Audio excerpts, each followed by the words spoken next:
Welcome back to Workplace Wellness Solutions. My name is Derek Anderson and your host from the Elevate Performance Group. Today, we have an amazing, renowned guest. His name is John D. Hanson. He's a business-to-business coach and also an incredible author, including an author of a book that I'm going to start very soon. It's called Winning Secrets. So make sure to drop the link at the end of this. It looks really good. So, Mr. Hanson, how are you today, sir? I'm doing great. Really looking forward to the conversation, Derek. I love conversations. COVID kind of made it happen, but man, the people I've had conversations with around the world, it's awesome now that we're in this space where we can have a conversation like we're sitting right across the table from each other, and that it's going to be of value to the people that get to tune in. It's awesome. How many podcast experiences have you had, if I may ask? If you have a number off the top of your head. Oh gosh, that's a good question. See, I had my own show for 2 seasons, so that was 40 something odd episodes. I don't think it's up to 100 yet, but it's definitely between 50 and 100 at this point. Nice. And the COVID era certainly brought around a lot of those opportunities. Awesome. So one thing that we really connected on in our previous conversation is the subconscious mind and being aware of your thoughts and how doing this can really shape the culture of a business, not just the owner of a B2B platform, but also their entire team. So do you have any experiences with this personally of your own growth to your subconscious awareness that you'd care to share? Yes. I would say this, whether you have the funds or the interest or not, whether you add a coach or a mentor, at least add one. I added a business mentor in 2019, and that was a significant uh, catalyst for the growth that I experienced personally and professionally. And that was back in 2019. We encountered each other on LinkedIn, met for coffee, talked for 4 hours. Time just flew. But what it really changed within me was I needed to speak to someone that I really clicked with, that I connected with in our personality and our approach to life and our values. But more importantly, I needed to connect with someone who was steps ahead of me in their professional journey, someone who was respectable and someone who had accomplished significant things, and Ken certainly had. Uh, it was the belief in my potential because I wasn't where I wanted to be. And he knew that I could get farther than where I was. So that belief from someone else with no skin in the game. So this was a mentoring relationship. No money changed hands. It was just our time together. That belief in me, that was tremendously important as I was figuring out what my personal brand was and who my market was. So adding a mentor to your life. Now, a business coach or a coach of any kind is someone that you pay professionally to help you in those areas. And I've had both. I have both in my life, mentors and coaches. Both are invaluable. What it does for you in the conscious is that you're aware of as they teach and show you things. They're pointing out things that you probably mentally knew but weren't aware of. But then they're also bringing into your attention, into your life. They're helping you with the things that your subconscious now is aware of and is constantly working on. If you're a person who's a growth mindset and you want to have a company that has a growth mindset, then be introducing to your people not just industry experts. You want to introduce people that value relationships and they work through the relationships. And really, Derek, that's the difference between a coach and a teacher. Well, aren't they the same thing? They're similar, yes. But what you find about a coach is that they see the potential in others and it motivates them to equip those people to achieve what their potential is. Teachers do a great job of disseminating information, but a coach is someone who teaches specifically with growth in mind for the person or the team. And they're most rewarded when they see their students, coaching clients grow like they should, achieve the goals they have. So that's what I would say about, my personal experience with what it did for me. I wasn't going through life thinking, no, what did my coach tell me to do? But just having that person believe in me, that belief is such a powerful thing subconsciously that it really shapes someone else's. You're borrowing somebody else's confidence, really. And I think that's a tremendous subconscious tool. So if you've got somebody that's coming in to speak to your group about, we're talking about mental wellness, about physical fitness, how those things come together, you want to be getting that from someone who has a coaching mentality as opposed to X's and O's. I can teach you how to get fit. You want to have somebody that's going to come in with a coaching approach. Yeah, I love that you brought up the difference between coaching and teaching. That's a great thing to touch on because coaching has an element of accountability and Yes. specificity to your individual needs. Where teaching, you may learn differently, or what's being presented doesn't really work with your style of learning. So you have those two elements which really advance coaching towards your personal goals. So for you, it was just a minuscule shift of confidence, just learning to believe in yourself and being aware of your off-putting thoughts that helped you produce more and achieve more and like more work ethic, or what else was beneficial to just that little growth and confidence? Oh, that's a great question. That last part that you said about growth, right? It wasn't that I needed the confidence, or I already had hard work. At this point, I had a military career of 8 years. I was senior leadership position in the military, entry level, worked my way all the way up to a senior level position. I was with one deployment. So I knew how to work hard. I was self disciplined. But those tools in and of themselves won't help people achieve their potential. It's got to be paired with a belief. And here's why that's so important, because what we believe is what determines our actions. Our actions reveal what we believe. On top of that, if you can help someone say, don't do this, here's what I shouldn't have done, and I learned the hard way, avoid that. And here are the best practices of what to do. When you combine that with belief, see, there are a lot of people that confuse busyness with productivity. They think because I'm busy, my life is so full, my calendar is packed, that I'm productive. That's not necessarily true. You really got to look at where you've progressed towards the goals that you have. If you're very busy and you're like on a treadmill, you can crank that thing up to 20 miles an hour, but that does not mean you're going any farther forward towards your goals than when you started. You put out a lot of effort and there's a puddle of sweat to guarantee that or to prove it, but that doesn't mean that you got closer to your goals. So it's a combination of those three things: belief that frames our actions. But then when you take action, is it aligned with your goals? And more importantly, is it productive? Is it getting you closer towards those things? That doesn't mean that every learning experience is going to be a step forward. Sometimes they're steps back, but only temporarily while you're figuring things out. And that's where I think the combination of working with someone that has a coaching mentality, you talk about accountability, not accountability like I need a babysitter to tell me what to do. That's not accountability. It's, I guess, a form of it. What you really want are self-motivated people that together, when I coach people, we hold each other accountable because I tell them, this is what I'm going to do this week. When we get together a week later, guess what? I'm going to ask them, did you get done what was on your to-do list? And they're going to ask me the same thing. It's a mutual accountability where we spur each other on to achieving more together. It's not me telling you, you need to achieve that. It's us holding each other accountable so we pursue our BHAGs, our big, hairy, audacious goals, and achieve them together. Yeah, coaching is it's a very much of a collaboration in any Yes. world that you do it. Like for me as a coach, if you have a weight loss goal, for example, we have to find what's going to most motivate you and make you want to pursue that. It's like you talked about being on a treadmill. Well, there's a certain way to do that for a weight loss goal, a certain heart rate, or there might be elements to tackle first, like if you have a patella tendonitis or a hip disalignment. So we have to take on these issues one at a time. And also, it's on me to continue to motivate you to do what's needed for you to reach your goal. Because I can tell you what to do all day, but if it's not connecting, if it doesn't click, it's not going to work out that well, you know? Right. And what habits do they have in place that might be hindering or slowing the progress they could be seeing on the treadmill or as they burn calories?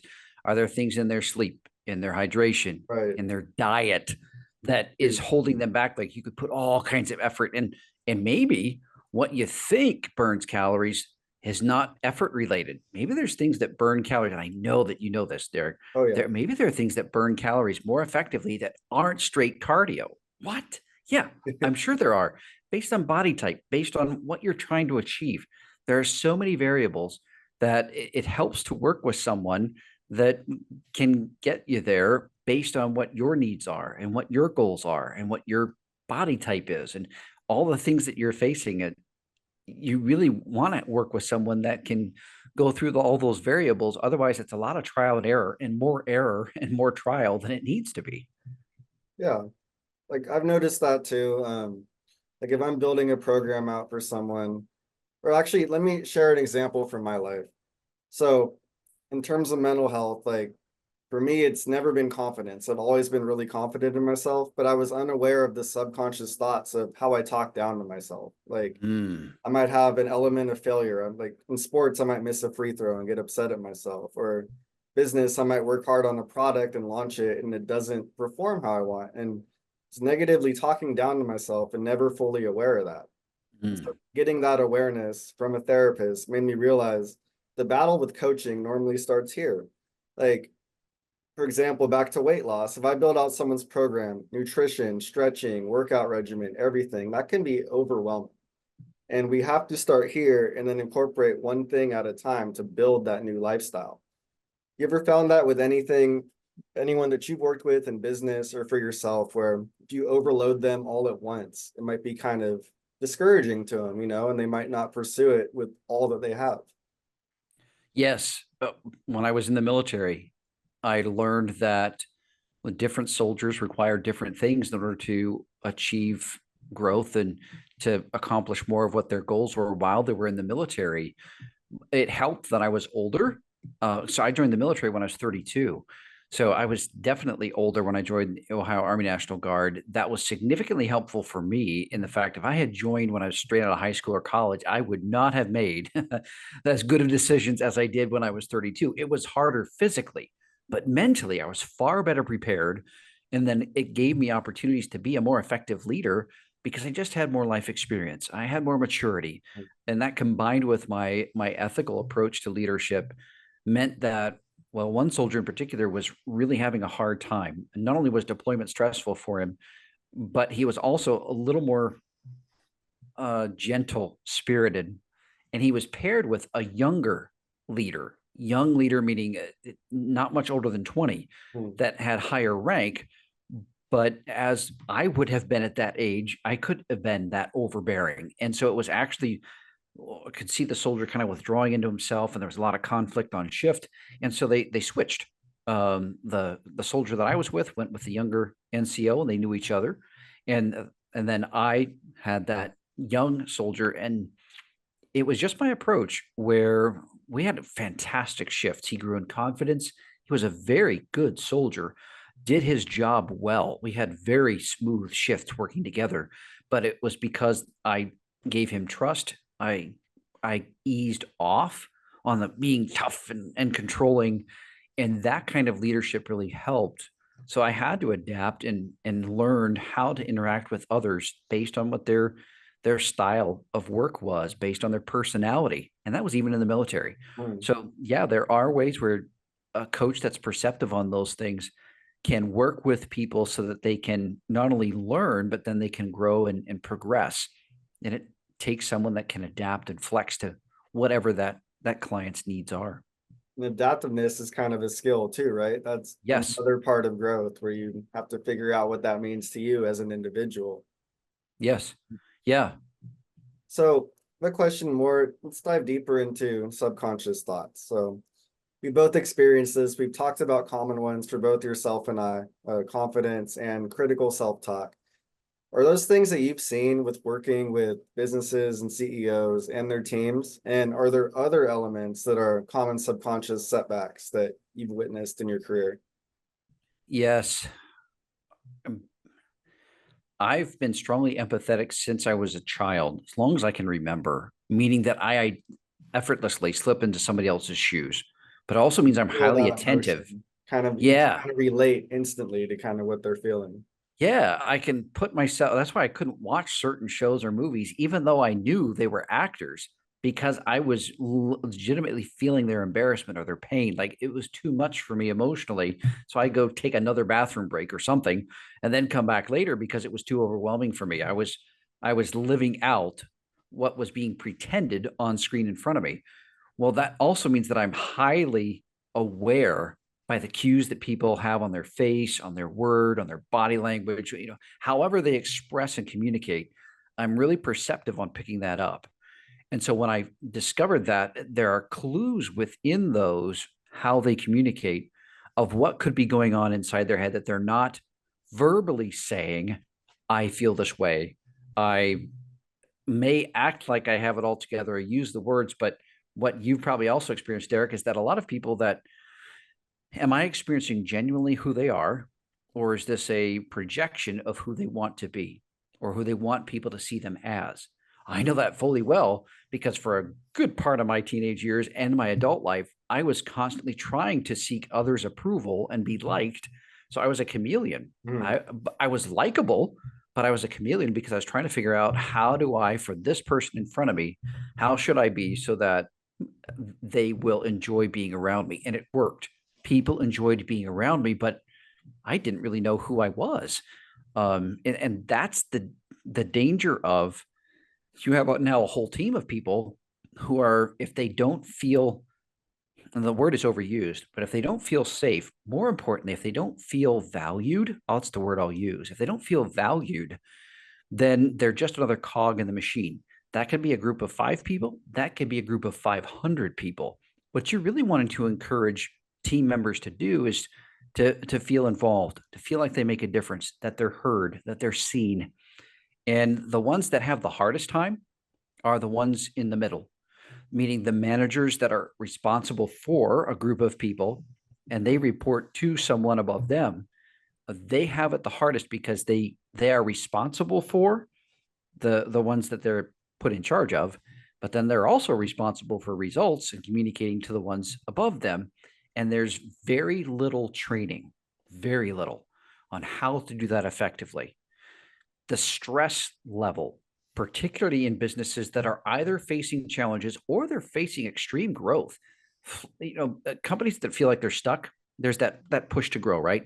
But when your hair is on fire, either because if we don't turn things around, things could go bad, or it's so crazy busy, we're just hanging on for dear life. The pressure in the middle is so extreme that if there aren't things in place, tools, resources in place to help people work through that, unless you're naturally empathetic, it's going to be a very difficult time. Yeah. You'll see churn, you'll see people turn over, you'll see people burn out, you'll see people step back from.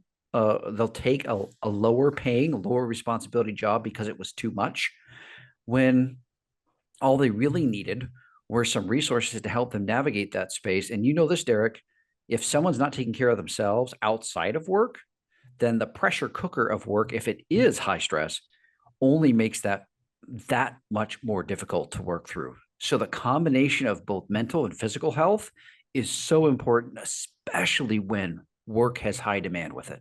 It's even more important then. Yeah, I like bringing up the outside of work element because it's so under thought about. In your experience, like working with a company, have you ever seen a manager who's been tasked with requiring to go get information from their team of how to make their experience better, and hopefully that would increase productivity? Have you ever seen that? And do they have difficulty doing that sometimes? They very much so do. And that's why the power of a coach is so important. I'll give you an example, personal example on this. So we have teenage sons, and we'd tell them, like every parent does, you need to clean your room, you need to clean your room.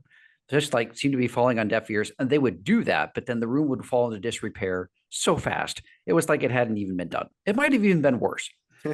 So they start with a new basketball coach.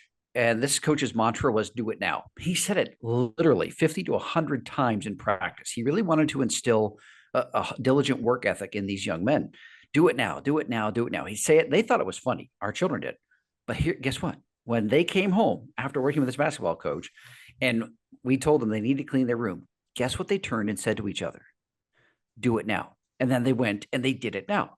What? Are we like chopped liver or something? Like, was this in one ear and out the other? It's the hurdle of familiarity. And it's a real thing.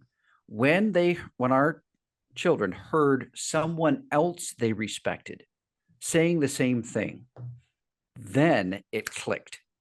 And that's why oftentimes people within a company who are tasked with, we need feedback from our team members. Why are we not getting feedback? We genuinely want to help them. They know that, but the proof that they don't believe it is in the lack of action taking. Does that mean that you're not trustworthy? Oh, absolutely not. It's the familiarity hurdle that you can't often get across. And that's where if you have a trusted third party that comes in, someone who is, we'll say in this case, mental and physical health, comes in and people like them, they trust them, they resonate with them, and you get feedback. Why? Because while the company is paying you, yes, you are not an employee of that company. You're a third party, but you're a respected third party, like the coach was for our sons. That's where it's a significantly greater return when you invest into a trustworthy, respected coach that comes in and helps specifically in what they do best. In this case, we're talking about mental and physical health. They could say until they're blue in the face that they need to take care of themselves. Yeah, but who's got time for that? But then you have somebody come in who's fit, who's worked with people across the spectrum of health and physical fitness, and has here one story after another of how you have helped people in corporate settings not only improve their health, but their productivity, their quality, their happiness, retention. The return on ROI for companies that do that is significantly higher. And if you plucked somebody from HR and said, all right, now you're the health and fitness and mental health and fitness person, you go find out how our people, it works better if you have a trusted third party do it. Guaranteed. So funny, man, that you brought up a teenage example, because I was going to do the same thing. I thought we were going to the exact same place for a minute. My teenage example is, as you know, like your parents can tell when you're sad or depressed or down, and a lot of other adults can too.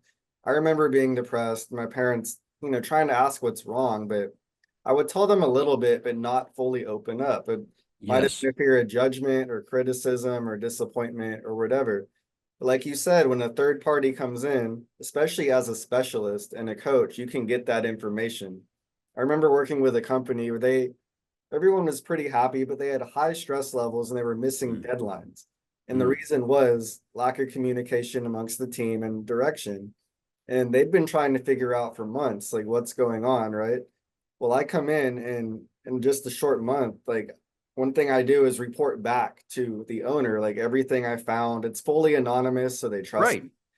But just being able to tell them like they don't like the communication issues or how it's done, the way the tasks were distributed, bringing them back that info and then changing that internally, they increased their revenue by 120%. Not just not just from meeting project deadlines, but because they met them, they're able to take on more clientele. Right. It's just an It example of, yeah. snowballs in a very positive way. Yes. And that you probably hear this consistently, as do many quality coaches and consultants. Why didn't they tell me that? It's not because the automatic assumption is it's because I'm a bad person or they don't trust me. No, it's not that at all. It's that hurdle of familiarity is a human behavior thing. You're just not going to overcome that. And that's okay if you can embrace that and understand I will get results. If I bring in a trusted, respected expert, I'll get the feedback we need. I'll get it. On top of that, the actions, the recommendations that they make for our team, just like our coach did, they'll take action on that. Well, we could have said the same thing. Yes, you could have, but it won't have the same impact as a respected coach that you brought in that's not reporting directly to you, who's anonymously giving you feedback back from the group. It's the same thing. It's that human behavior element where you need a trusted third party. Now, does that mean that every single company can't? No, but let me give you a perfect example. That's a corporate setting, just to prove my point, because they probably could have pulled it off, but they didn't. Zappos, renowned for their culture, phenomenal culture. They could have tapped somebody in HR who's got a wonderful, empathetic, therapeutic style of working with people, but they didn't. They hired people from outside coaches to come in and be available during shift for team members to go to them and work through whatever they needed. And it worked tremendously well, tremendously well. The proof of that, of course, it's another way that Zappos proved that they were a top quality organization. Could they have done that on their own? I believe they could have. Would it have been as effective? Even with Zappos, I don't think so. And I think that's why Zappos did it the best way and the right way. And that's bringing in a trusted third party. It's a good point and good example of Zappos. And like you said, they could do it, but the participation rate with what they're offering will be lower. I Yep. think the average participation rate for in-house wellness and information seeking programs is only about 28%, which if you're a Yes. big company like that, that's very unimpactful. But a third Yep. party comes in, average around 55%, which, just double makes a big difference. Yeah, I've had tremendous experience in the workshop side of things. It's one of the things I love to do, facilitate workshops and kind of breathe fresh life into paradigms that are well worn, like customer experience, customer service, leadership, winning at life, time management stuff. It's like, yeah, yeah, yeah, yeah. But when I come in and say it, I ask leadership, all right, what are some themes you've had for this year? What can I weave into my presentation that's going to make sense? It won't stick out like a sore thumb, that I can reinforce for you, that I can support for you. And the feedback that I get through leadership later is that it was tremendously well received. They'd love to hear more from you. They could have said the same thing. It would save us so much money if we just done it ourselves, but it wouldn't have worked because they needed it from someone else that they trusted, that was interesting to listen to. Now, if you had, Ben Stein come in and talk about this stuff, now his shtick was, you know, Bueller, right? That was his shtick. But you don't want a trainer like that. So there are some things that are important to have, some elements if you're going to have a speaker or a trainer or a coach in. But if the person's got that, you're guaranteed to get better results if you entrust that aspect of your business to someone who is an expert in that space. You'll see the return on investment as the owner, but then you also see and hear the things that you've wanted to hear from your team and just haven't gotten. If you're frustrated with that, realize it has nothing to do with you. It has everything to do with human behavior, and you cannot change that enough. Like you touched on earlier, you want them to feel cared for. And health and wellness is a luxury item to most people. Like you'll spend it on your kids or someone else first before you invest in yourself. So if you're investing in your employees, they're going to be ultimately grateful for that. And then you see even a bigger return with their retention and working really, really hard for the brand. Yeah, there are so many studies out there. If you just Google it, you'll get plenty of reviews back from trusted, proven companies that excel at studies on this topic. You'll find plenty of data to prove that that's true. That's not just an opinion being spoken from two people who happen to do coaching. No, we have all kinds of data to fall back on, personal experience on top of that, to know that the organizations that bring in trusted experts for training and development on just about any topic get better engagement, better results, and the bottom line return is always there, always there. So let's talk about something we've connected on. It's manifestation and the art of it. So is that something that when you work with leadership of a company for your coaching that you ever bring up?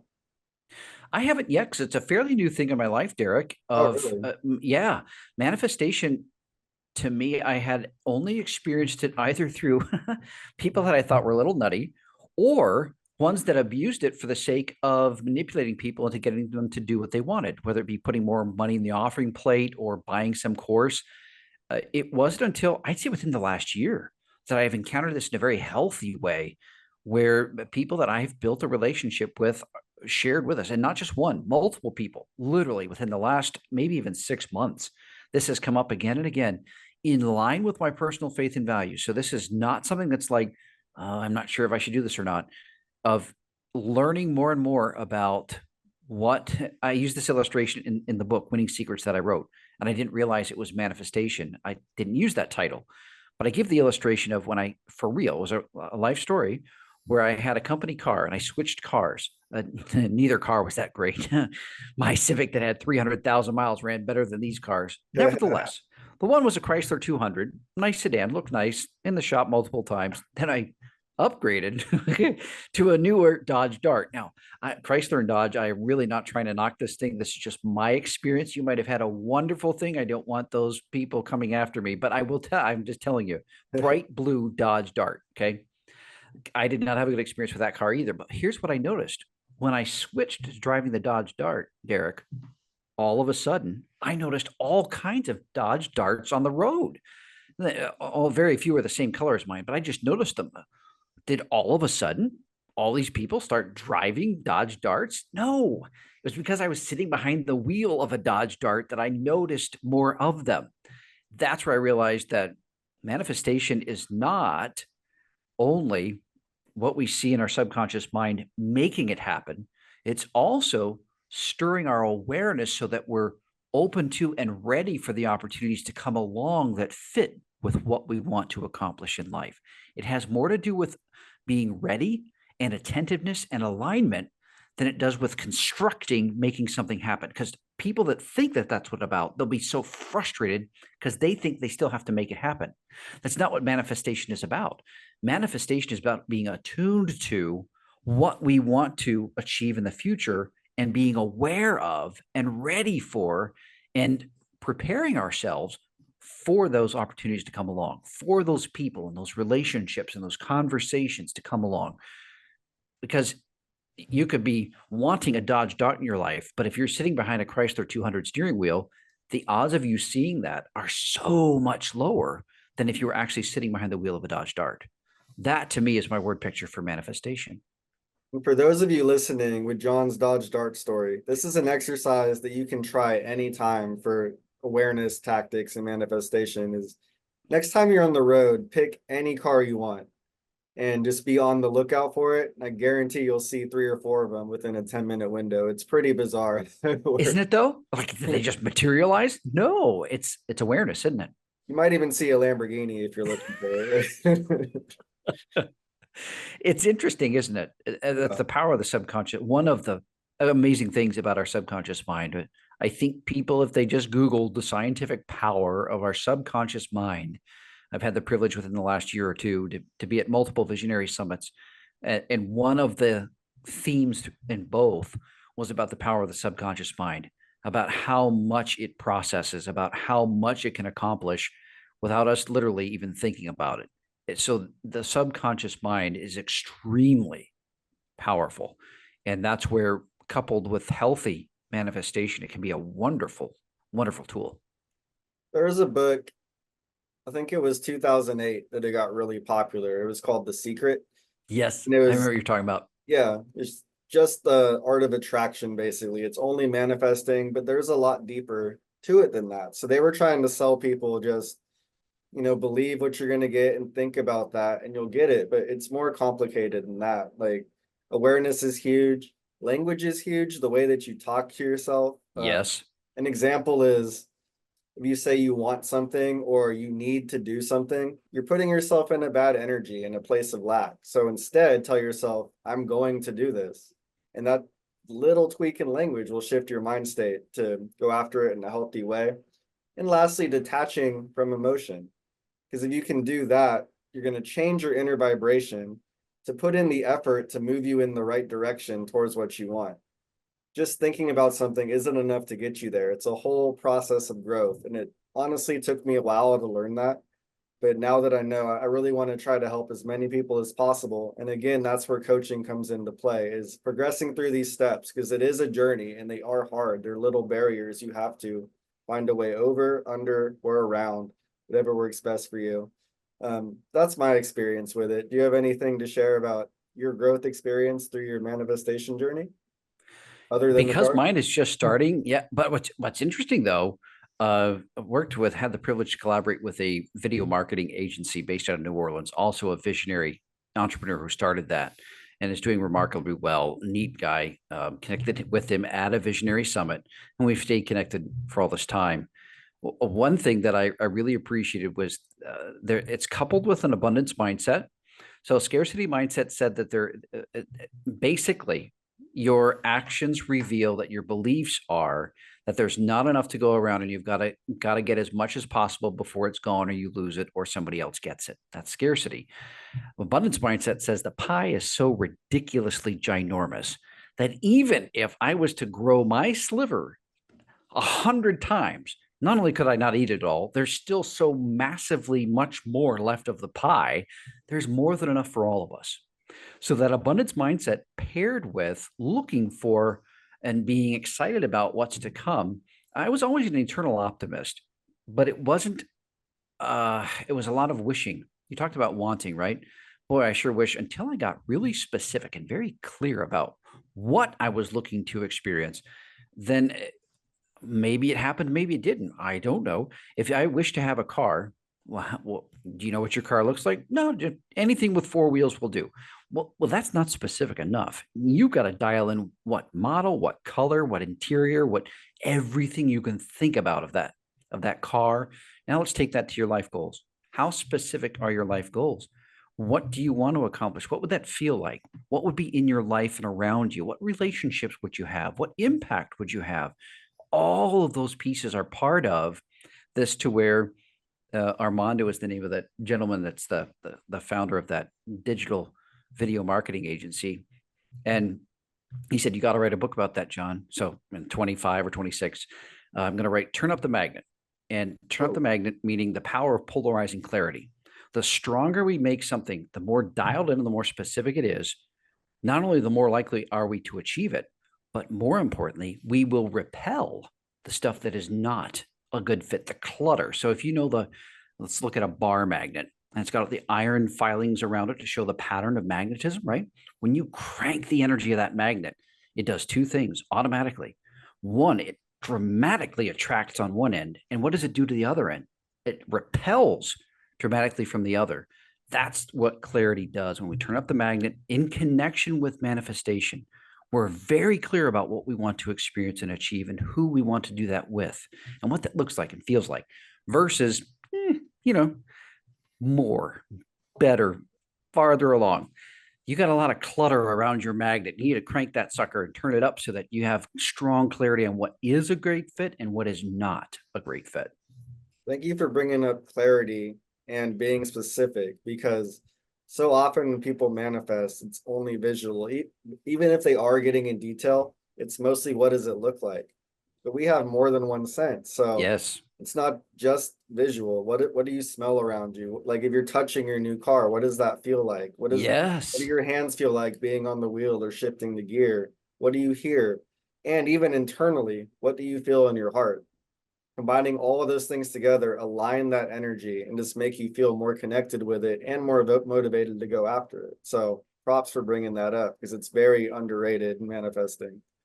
Yeah. I mean, how much time do we waste scrolling or watching? I mean, Right. hey, I've got the shows that I love to watch too, but I really try to limit that to where it's once in a while, it doesn't keep me away from the things that I really want to do to help get me where I want to go. So I have things that I entertain myself with. Of course, it's a form of self care, but I'm also aware that I've got to be highly specific about what I need to do, what I am responsible for. Manifestation isn't magic. It doesn't just drop in your lap, but there is a combination of how much time do we put to and energy do we put to what we want to achieve, what we desire to achieve. How much effort do we put to that? And I think if people carved out, I'd be curious to hear your opinion, Derek. I don't think it has to take as long as they think. I know there are some people that meditate and manifest for a long time every day. You're not talking about that kind of time commitment. What are you talking about for a reasonable time commitment regularly towards that? In my experience, and just for my personal experience, I've never really considered time or tried to make something into a time. And this is the last thing I wanted to ask you anyway, in regards to detaching from emotion. Because detaching isn't a bad thing. You're not letting go of what you want, but you're learning to stay in the moment. So if you acknowledge something you feel, embrace it, then let it go. And then that way you won't worry about a time frame. Like things will just happen naturally when they're meant to. I don't think it's bad to try to put a time set on something, but if you Sure. don't get it in that time, it might make you feel negatively. Yes. That might make you give up, and you only fail if you give up. So True. that's kind of my take on it. How do you feel? Oh gosh, there were three or four things you said in those few sentences that were like jumping out at me. So I'll start with the one that was most towards the end that I'll remember, and maybe go the others as they come to mind. But what we put our mind to, the goals that we have. Goals are a wonderful thing. I believe in them strongly. Written, spoken, pictures of. I think again they're very highly specific goals. But I'm one of those people because I'm an optimist.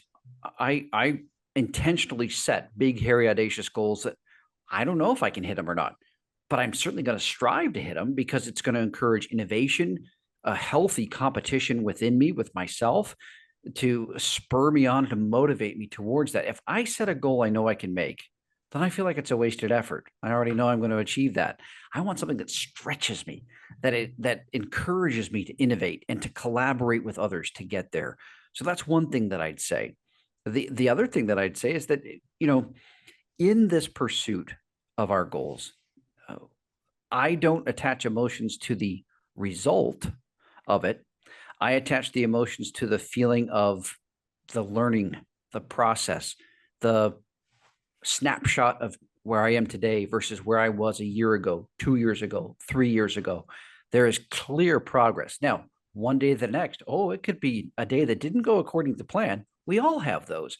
But if you look at the journey of life and you take a snapshot now of where you are and what you've learned and how you've grown compared to yourself a year ago, 2 years ago, the progress you've made is significant. It's significant. And it's something you should be celebrating, because that progress, you mentioned one more thing that popped in my head, and that is the opposite of winning at life is not failure. Nope.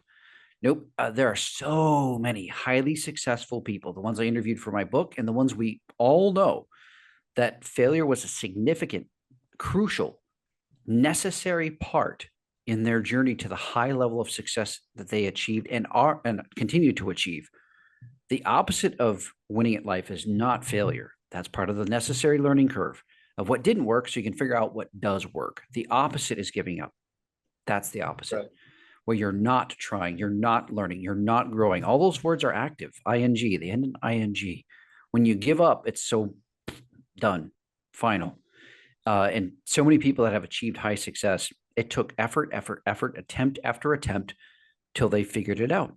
One last thing I'll say as a word picture, Derek, is James Dyson. I mentioned this in the book. James Dyson, who invented the Dyson vacuum cleaner. Oh, yeah. 5 years, over 5,000 iterations to get that dang vacuum cleaner figured out. But you know what? Now he's on to jet engines. He didn't stop with the vacuum cleaner. He had to figure the engine of the vacuum cleaner out. So he could do that, and hair dryers and hand dryers. And now he's on to jet engines. But he had to figure out the vacuum cleaner engine first. And it took him that long. Now, anybody else might have classified that as failure after failure after failure. He was just figuring out what didn't work so he could figure out what did. And he stuck with it. And people now would say, that was a great choice. James, wonderful decision. Why? Because of how it turned out.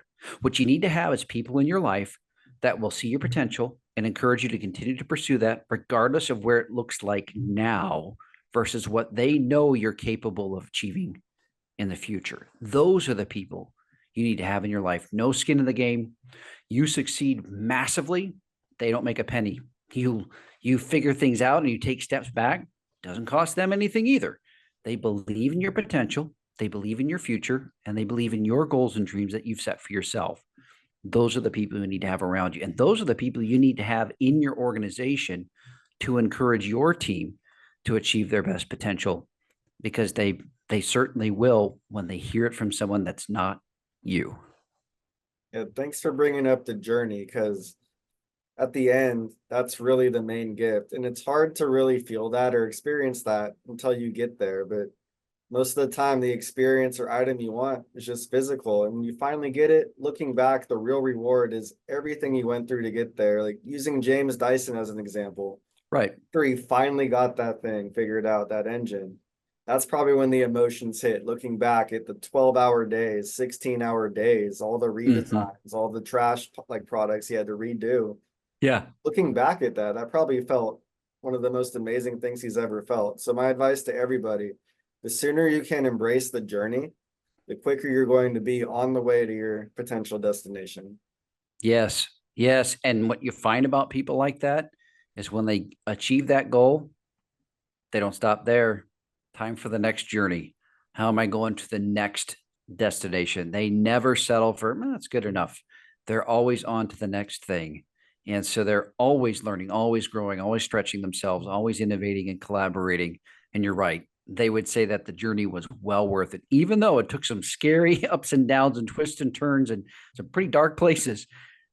you're better off for it, having broken through and achieved what you achieved, especially with others who came along on the journey with you, way better than if it had just been handed to you. But the studies just prove that that is not what is best for us.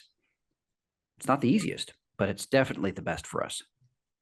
John, thank you so much for your time today. Do you have any final messages for the audience? I sure do. I would say two things. I would say one for Derek here. If you're kind of on the fence about, okay, I hear what you're saying, John, that mental health and physical health is good, that there's a return if I do it. I always ask that age-old question, like, what if we invest in our people and either it doesn't work like it should or they leave? And I always flip that back on, well, what if you don't invest into them and they stay? Uh, the risk and the downside of how you know things already are, and you want them to be better because you care for your team. Invest into something that is proven to get returns, but more importantly, because of the person you get to work with. I would say that if it really resonates and you talk with Derek and you're like, there's strong alignment here, go with that. That's not a fluke. And your team will resonate with them too. And what you'll find is you'll get the feedback, you'll get the results and the productivity and the quality and the morale and all those things you wanted. You'll get that, not because it's magic, but because it's effective. Then the other thing I would say is that you're listening here and you're thinking, who is this guy in the blue shirt? If you want to know more about me, you can find me easily. I'm on LinkedIn, John D. Hanson. I've got a website, johndhanson.com. You can learn all about me in those places. But what I would tell you is if your clients are on their B2B clients and they're on LinkedIn, I can help you there. That's my one thing, the one thing I'm really good at. There's other things I do that I enjoy and I'm skilled at. But that's my one thing. So those are the two things that I would say that I wanted to make sure that I impressed upon the people listening that were important, that were on my mind. John, thank you for your kind words, and I have some for you as well. So everyone, you heard him talk about his empathy, and that's key for what he does. He wants to listen to you, grow with you, and help you get results. He's a great conversationist. He loves to talk about these talking points with anyone. So I highly suggest reach out on LinkedIn or check out his books. He's an amazing author. Even does voiceovers on Amazon Prime for them. So if you're a Prime member, you can go check that out, listen to it in your car rides. It's really, really good. So Yeah, I appreciate it, Derek. Thank you so much for having me on today. I just to end with some humor. I said, Derek, I said, there's I understand you're into physical fitness, but I got this butt staring at me. So whoever that is, they got an awesome pair of glutes. So if that's so if that's your goal in life, I'm telling you, there's a person I know that can help you have a set like that. So if that's been on your mind of like, boy, I would sure love to have some muscles like that, Derek's your guy. for sure, we can help them out 100%. Thank you so much for your time. We will be in touch. And thank you, everyone listening. We will see you next time.